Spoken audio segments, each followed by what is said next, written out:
Hey everybody, this is just a quick video regarding a neck change out on a G&L Skyhawk that I purchased a while back, and I bought it with a standard neck, and I prefer slightly wider just because I'm an older player learning and I appreciate an extra. I think in this case it's about 1/10 of an inch wider. I got the neck from MusiKraft. It's the first neck I purchased from them. So I'll just go through the evolution of unboxing and putting it on the G&L Skyhawk.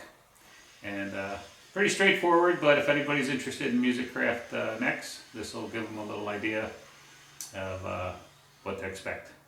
Thanks for watching. Okay, well, it looked really nicely boxed from MusiKraft. This is the first one I've ordered, anything I've ordered from them. And I ordered this with the wider neck, and we'll see how things look here. It's wrapped in a foam wrap.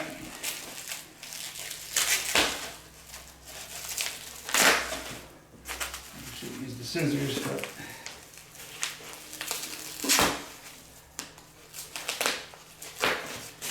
okay.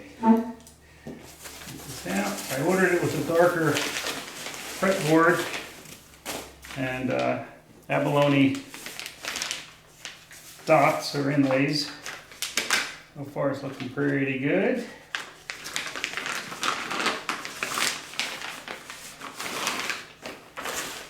Okay, so here it is from MusiKraft.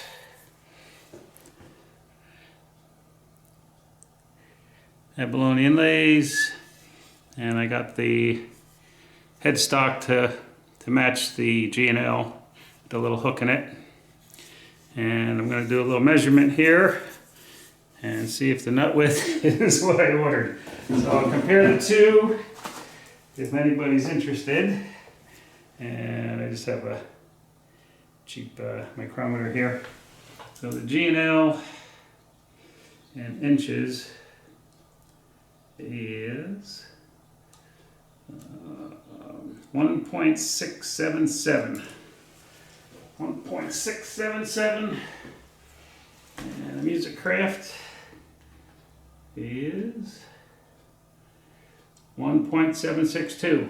So yep, it's exactly what I ordered, and we'll get that on and restring it, and hopefully everything fits okay. So these are the two. Let me see if I can get a better angle here. Kind of working without a remote today, sorry. But so here's the two headstocks. I'm just do a light finish on it, and so we'll get it in and see how things shake out here. And it's a little lighter, but that's okay. Okay, so now the moment of truth. I got strings off and screws out and out with the old. And just check these out for general size. They appear to be pretty good. And yeah, they look pretty darn close. We'll see how it fits. And, oh. Very good. I'll get the screws in. I did notice the headstock is a tad bigger on the MusiKraft. General size, but just a hair, maybe a 1/3 of an inch wider, but same shape. So, not too bad. One thing I did notice on the MusiKraft, they did not put the pilot holes in for the tuners. So I'll have to do a little very careful drilling and see how that turns out. Never enjoy drilling and stuff, but we'll see how it goes. But yeah, it looks like a pretty good fit so far.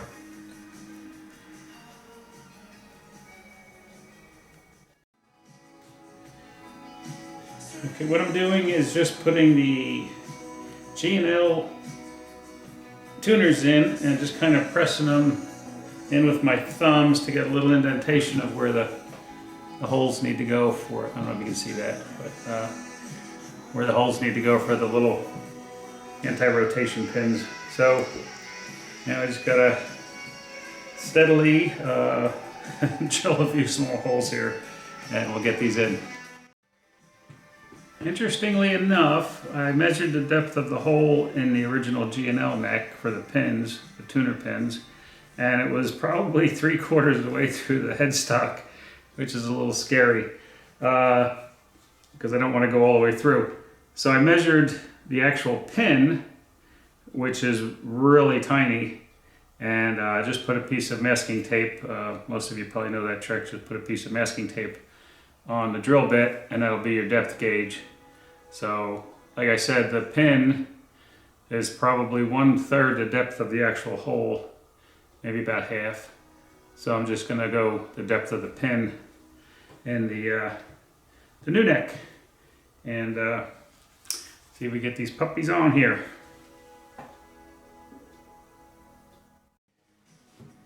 Okay, so all the holes are drilled and looks like a pretty good fit. One's a tad askew, but overall not too bad.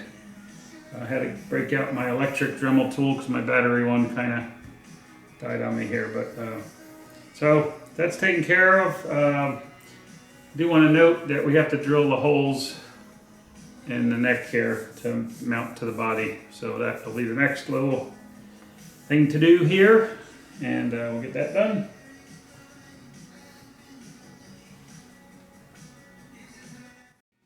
Okay, the shaft on these necks, on both of them, is 3/4 of an inch, and it looks like G&L drilled just down almost to the fretboard for the screws. So what I'm going to do is just drill 4 pilot holes, and I've got the drill bit marked for a little under 3/4 of an inch. So I'll drill the 4 pilot holes and then pull the neck off and drill 3/4 of an inch down on each. So let's keep our fingers crossed.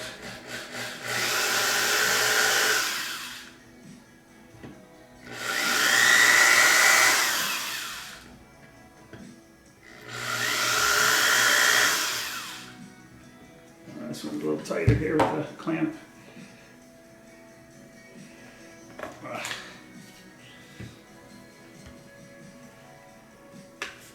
All right, I'm gonna just double check the other holes, make sure they're in the same spot. Yep. Okay, now we'll do this one. I think we're good here. Yeah, we should be okay. Let's get a little divot. All right.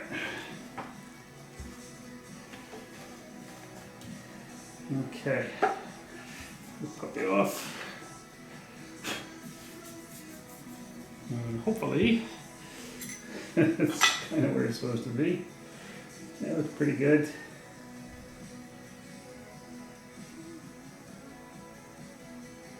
All right. Now it's going to drill down into the neck here, 3/4 of an inch. Where I got the tape, a little under 3/4 of an inch.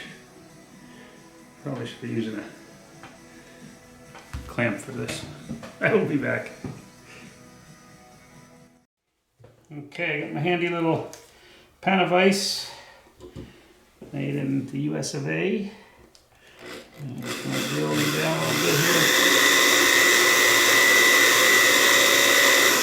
Double check my depth gauge here. It looks pretty good. All right.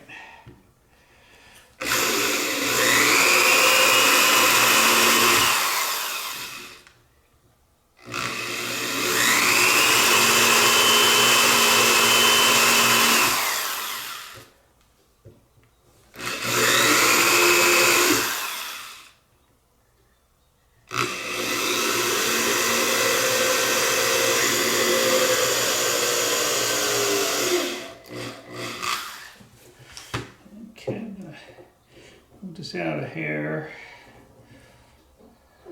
so you can get the drill bit down, drill down a little better.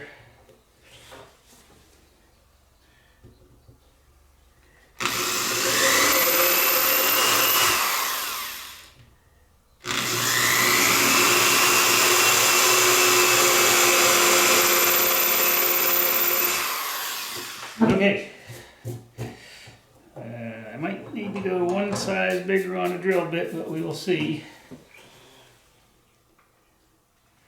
Might be a little tight. Oops.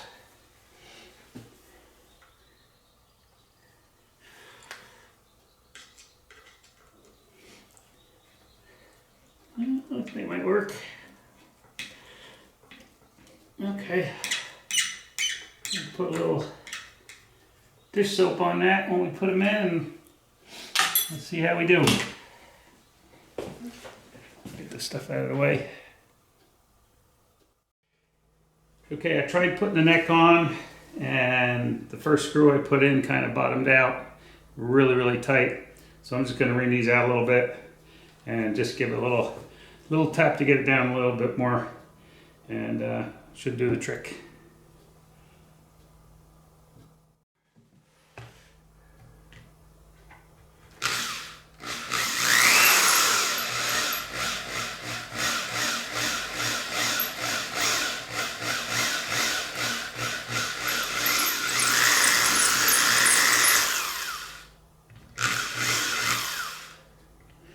Okay, hopefully this will work.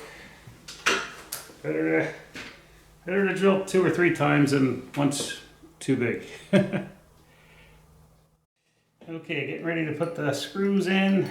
I'm putting a custom neck plate on that I had done with Philadelphia luthier tools, and putting a drop of dish soap on these. It's something I learned. I don't know if it's good or bad, but I think a carpenter told me one time, many moons ago.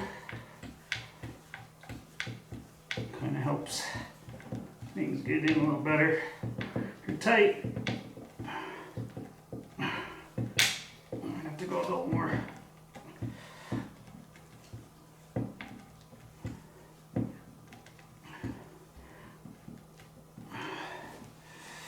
It's definitely too tight, so I'll drill them out a little more. Just going to take a quick minute here and check the specs on it from what I ordered. So I ordered a 12-inch radius, and looks pretty good all the way down. And I checked the neck is pretty straight, no bow in it. So we'll see what happens when I get some strings on it. And I just ordered the standard thin neck with a satin finish. They put a light finish on it. And I ended up putting a custom neck plate on it that I had made at Philadelphia Luthier Tools. And just custom engraving.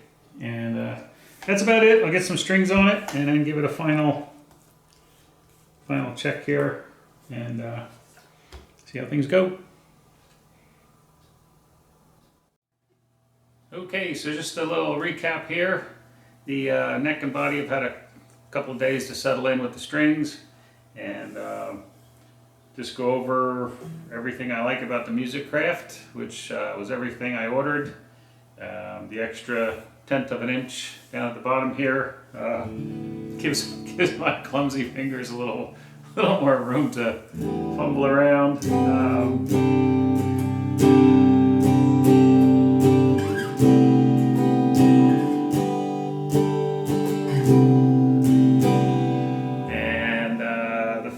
They put a really thin lacquer sealer on it, and it's a real satiny feel to it, so it's nice and smooth. Really nice and smooth. The original G&L was okay, but it was kind of like a semi-gloss, so it was like a little more sticky. But it was okay. But this one's on the MusiKraft, just really silk, you know. Yeah, other than that, I like the fretboard, the dark Indian rosewood with the abalone inlays, and a couple of things. This has I think it's called a semi-rolled fretboard edge on it, which is nice. And the only things that I kind of maybe didn't know or wasn't aware of when I ordered it with a G&L S500 headstock. And I've come to learn that I guess those are a little bigger, as I mentioned earlier, than the Skyhawk. I didn't realize they made different size headstocks, but when I got my Fallout, I have a G&L Fallout behind me here, which is a smaller bodied guitar, and that has even a smaller headstock than the Skyhawk. So that was just an oversight on my part when I ordered the neck, getting the S500. So I might just sand that down a little bit. I just prefer smaller headstocks. That's just my deal. But everything was as ordered. I ordered the rock maple shaft wood, and in hindsight, I wish it was a little darker, just a slight tint to it, kind of like the original G&L, and had a little more character in the grain. But you know, what is what it is. So it's everything I ordered, so I can't complain. I do love the G&Lguitars. They're almost like a custom shop guitar, even when you buy a standard one. I special ordered this. It normally comes with white pickup covers, but I ordered it with black, and there's no charge for it. The only thing in hindsight, I should have probably just got the wide neck, which was an option they provide. So, but other than that, it's playing nice, feels good, and came out really good. And I hope this helps a few people if you're looking to buy a MusiKraft neck. They offer quite a few different headstocks, shapes, and different woods. You can get roasted maple and quarter sawn and all that. So check them out if you're interested. And that's it for this video, I think. That covers everything. If you have any questions, you can leave them in the comments. I hope this helped a few people. I do have the Jazzmaster I'm working on. I have the body stained and finished, and the neck also. And I'm waiting on a pick guard from Wormouth. And so we'll get that done in another week or two, maybe. I got to blend the original. I got an Ultra Jazzmaster loaded pick guard, but I'm going to put a 5-way switch in from a Strat and have 3 pickups in it. So tinkering with that, and we'll get that one out in the next week or two, hopefully. And appreciate everybody stopping in again. And like I said, I hope this helped a few people if you're looking for MusiKraft necks. And we'll see you on the next go around. Thanks. Take care.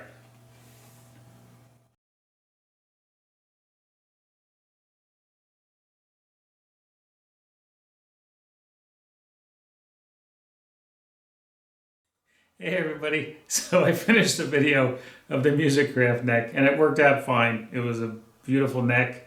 It was everything I ordered, but it was bugging me after a couple days. Like I mentioned, I don't like really big headstocks, just me personally, and it was really a light color. So after a couple days of looking at it, I figured, what the heck, I pulled it off, and I had a neck from Wormouth with the Warhead headstock that I was working on the Jazzmaster with. So I took that and I just sketched out the Warhead headstock over the S500 in pencil, and then I just using a jigsaw and a coping saw cut out the Warhead pattern on the MusiKraft neck, and it came out pretty good. I was a little leery about it at first, thinking it might really get hacked up to the point of no return. But it turned out okay. Sawed it out and sanded it. And then I sanded the whole neck down, except for the fretboard, and applied a light coat of golden pecan. And then to give it a little color, I put a couple of light coats of traditional cherry stain on it. And I think it'll look okay. And I'm going to give it, after this cures, I'm just going to give it a couple of coats of clear satin and then put it back on the guitar. So we'll see what it looks like when I put it all back together. But that was it. It was just bugging me for a couple days, and I know some of you don't care too much about the aesthetics of your guitars, but I like a good-looking guitar that's you know, just neat to look at. So that was my little shtick after the original video, and so that's why I added this little section on. And that's it in a nutshell again, and we'll put it back on after I get some clear on it. Okay, I'll wrap this little side project and video up. Just finishing up on the neck, I noticed I had a few saw blade marks in the headstock, and so I sanded those out and touched up the stain a little bit. Gave it 3 coats of clear polyacrylic satin finish, just out of a can, and knock wood, it came out pretty good, all things considered. I had my doubts starting off on it because I was using an old rickety jigsaw and a coping saw in my garage, and then finished it outside. But yeah, it came out pretty good, and like I said, I just wanted to add a little color to the neck and a more streamlined headstock. And as I said earlier, the MusiKraft was fine when I got it. It was all to spec. I was just unaware of the different size headstocks, to quite a bit of difference in size on the G&Ls. So just kind of redid a little bit to my preferences, and it came out pretty good. I was going to change out the original G&L control knobs, which are metal chrome knurled. I was going to put similar ones in, but with abalone inlays to match the fretboard inlays, but the ones I got were from Q Parts, and they were quite a bit shorter than the G&Ls and left a pretty good gap underneath. So I just left the G&Ls on. But that's it for this little side project. I hope this helps anybody that might be looking for a MusiKraft neck. And I know it was kind of a roller coaster of a video from the beginning, but that's just me. And I appreciate everybody stopping in and kind of sharing the ride, as always. And I got the Jazzmaster I'm working on that'll have 3 pickups in it, and that should be done hopefully in a couple weeks, 2-3 weeks, and I'll get that video back out, and with the other ones of the 4 builds. So once again, thank you everybody for stopping in, and if you have any questions or whatever, you can leave them in the comments, and guess I'll see you at the next go around. Thanks again. Take care.